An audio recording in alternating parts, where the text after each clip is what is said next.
یہ وہی علامارہ ہے۔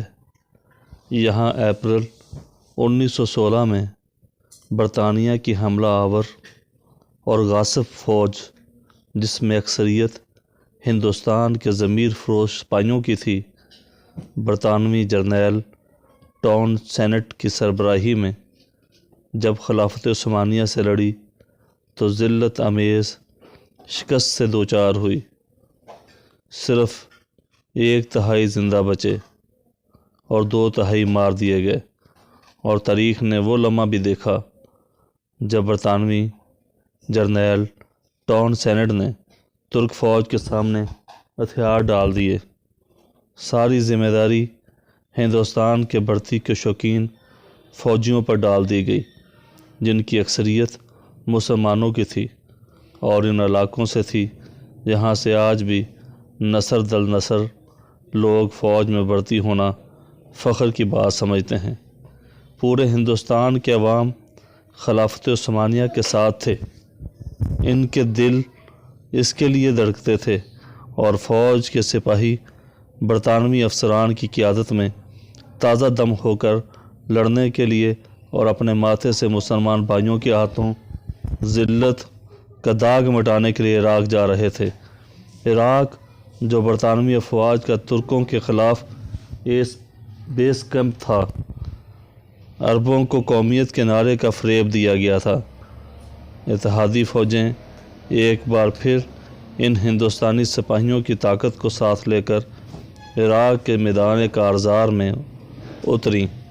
غداروں کی غداری رنگ لائی اور بالآخر ان سپاہیوں نے بغداد پر قبضہ کر لیا، اور پھر موصل ان کے ہاتھ آ گیا۔ جنگ ختم ہوئی تو 1920 تک پورا عراق ان کے قبضے میں تھا۔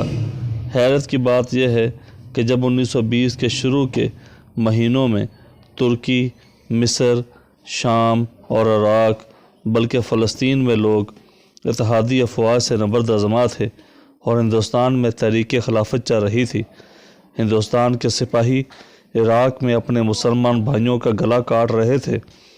ان سپاہیوں کے ساتھ وہ تمام ظلم و ستم اور بربریت تھی جو برطانوی سامراج کو وہاں مستحکم کر سکتی تھی۔ بہرحال یہ ایمان فروش سپاہی کامیاب ہوئے تو وہی نعرہ بلند کیا گیا جو آج عراق میں کیا جا رہا ہے۔ لیگ آف نیشنز، جو اس وقت کی اقوام متحدہ تھی، اس نے عراق کا مینڈیٹ برطانیہ کو دیتے ہوئے کہا، یہ مقدس امانت ہے، اس وقت تک ان کے پاس رہے گی جب تک عراق کی عوام اپنی آزادانہ رائے سے منتخب حکومت نہیں بنا لیتے۔ برطانیہ برسر اقتدار آیا تو وہی ہوا جو آج ہو رہا ہے۔ غدار اور بکاؤ عراقی عربوں کی ایک حکومت بنا دی گئی۔ ہر وزیر کے سر پر ایک برطانوی میئر کی تلوار لٹک رہی ہوتی۔ وزیر کو مکمل فرما برداری کا حکم تھا، جو بھی ذرا چوں چراں کرتا اس کا انجام عبرتناک ہوتا۔ اپریل 1921 میں ایک وزیر طالب شاہ نے ایسا کرنے کی جرات کی تو اسے گرفتار کر کے جلا وطن کر دیا گیا، اور پھر ان کو ان عراقیوں پہ بھروسہ نہ رہا تو حجاز میں ترکوں کے خلاف برطانوی حکومت کا ساتھ دینے والے غدار شریف مکہ کے بیٹے فیصل کو عراق کا بادشاہ بنا دیا گیا۔ ادھر عراقی عوام کا غیظ و غضب عروج پر تھا، ہنگامہ آرائی تھی کہ رکنے کا نام نہ لیتی تھی۔ عراقی صرف یہ کہتے تھے کہ اس سرزمین میں برطانوی افواج کے ناپاک وجود کو برداشت نہیں کیا جائے گا۔ اب وہ مرحلہ آیا جب تاج برطانیہ نے عراقی عوام کو سبق سکھانے کے لیے اپنے ٹوڈی غدار امت فیصل کے تمام اختیارات سلب کر لیے۔ برطانوی ہائی کمشنر کو ڈکٹیٹر کے تمام اختیار دے دیے گئے، اخبارات بند کر دیے گئے۔ جو ذرا قوم کی رہنمائی کرنے کے لیے آگے بڑھتا اسے گرفتار کر کے جلا وطن کر دیا جاتا، اور پھر وہی کیا گیا جو آج فلوجہ میں ہو رہا ہے۔ ہوائی اڈوں سے بم لدے طیارے اڑتے اور نہتے شہریوں پر بمباری کرتے۔ نہ کوئی میڈیا لوگوں تک ان کی آواز اور آہوزاری پہنچانے والا تھا، اور نہ ہی ان کی داد رسی کو کوئی عالمی طاقت موجود تھی۔ وقتی طور پر خاموشی اختیار کیے رکھی، مگر آگ سلگتی رہی، اور پھر ایک دن اسی طاقتور برطانیہ کو عراق سے نکلنا پڑا۔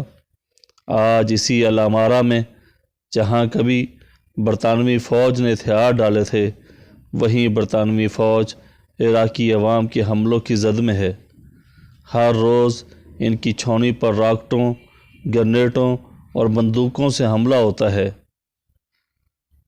ایڈری گلین جو ایک صحافی ہے، اس نے گزشتہ 12 دن وہاں گزارے۔ اس نے کہا، ایک عجیب خوف ہے جو ان برطانوی سپاہیوں پر طاری ہے۔ صرف اس مہینے میں کئی سپاہی مارے جا چکے ہیں۔ وہ بار بار محاصرے میں آتے ہیں، عراقیوں کو اپنی طاقتور توپوں سے حملے کرتے ہیں، لیکن ان کے کمانڈو یہ کہتے پھرتے ہیں کہ ابھی تک عراقیوں کے حملے ذرا کچے ہیں۔ وہ جنگ کی حکمت عملی اور طریقہ کار سے واقف نہیں، اس لیے ہم یہاں زندہ ہیں۔ لیکن یہ روز روز کی جنگ ہے اور حملے ان کو طاق بنا رہے ہیں۔ ان کے نشانے پکے ہوتے جا رہے ہیں۔ ان کا حملہ کرنے کا انداز اور حکمت عملی بہتر ہوتی جا رہی ہے۔ پھر ایک دن آئے گا کہ جب ہمیں اپنی زندگیاں بچانے کے لیے بھاگنا پڑے گا۔ اسی لیے انہیں اپنے وفادار ہندوستانی سپاہی بہت یاد آتے ہیں۔